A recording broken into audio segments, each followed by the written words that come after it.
will defeat radical Islamic terrorism, just as we have defeated every threat we've faced at every age and before.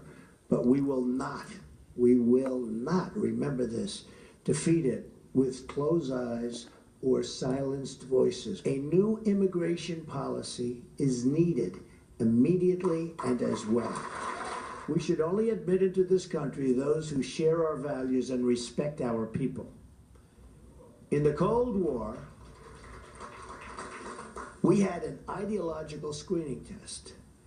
The time is overdue to develop a new screening test for the threats we face today.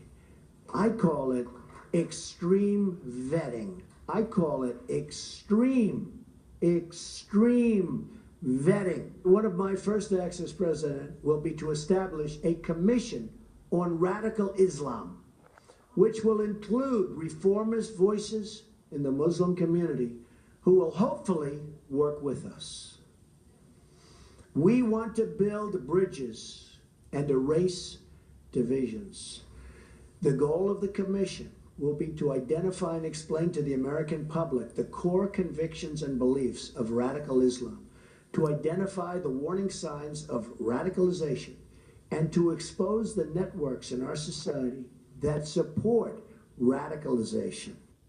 Donald Trump earlier this week laying out his plan to defeat ISIS and radical Islam. We continue now with the former Speaker of the House, Fox News contributor Newt Gingrich. Before I get to what he just said there about extreme vetting and certainly putting this commission together, I think it's important. We now know the president lied. Josh Earnest lied. John Kerry lied. The Iranians told the American people the truth about ransom paid for hostages. They specifically said they would never do that, and then they got caught and they had to admit it. What should happen? Well, I think we should defeat Hillary Clinton. I mean, I think I agree with that. Yeah. I mean, look, I think the Congress ought to hold hearings. They ought to make sure it's all in the public record. But the truth is, if you have an entire administration dedicated to being dishonest, it is very hard under normal circumstances to control them. That's why this election is so important. I mean, how could anybody who is angry about Kerry and Obama and Ernst, how could they possibly tolerate a Hillary Clinton presidency? Because she lies more than they do. She is vastly more corrupt than they are.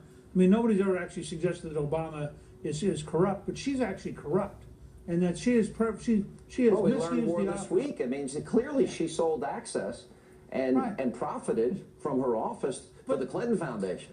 But here's why Trump is so central to America's future. He is the first politician who's been willing to really take on the entire corrupt establishment. You have the big banks who, if they told the truth during 2008 and 2009, would have lost, all of their CEOs would have lost their jobs. You have the lobbyists in Washington, many of whom have behaved in ways that are totally indefensible, and their whole job was to win for their client, not to put the country first. You have the big unions, the teachers union, who doesn't care if the students fail to learn, if their lives are ruined, as long as the teachers union gets what it wants, which is money. You go down the list. You have the big donors, the people, the George Soroses of the world, who want globalization at the expense of the American people. When you go through all of that, you realize they can't tell the truth about what they're doing any more than Obama. If Obama had told the truth about Obamacare, you're not going to keep your doctor, you're not going to keep your insurance, Never your passes. premiums are going to go up, your deductibilities are going to go up, they'd have been slaughtered. He would not have gotten reelected. Yeah. And so they've consistently chosen lying if that's what it takes to survive. You know, and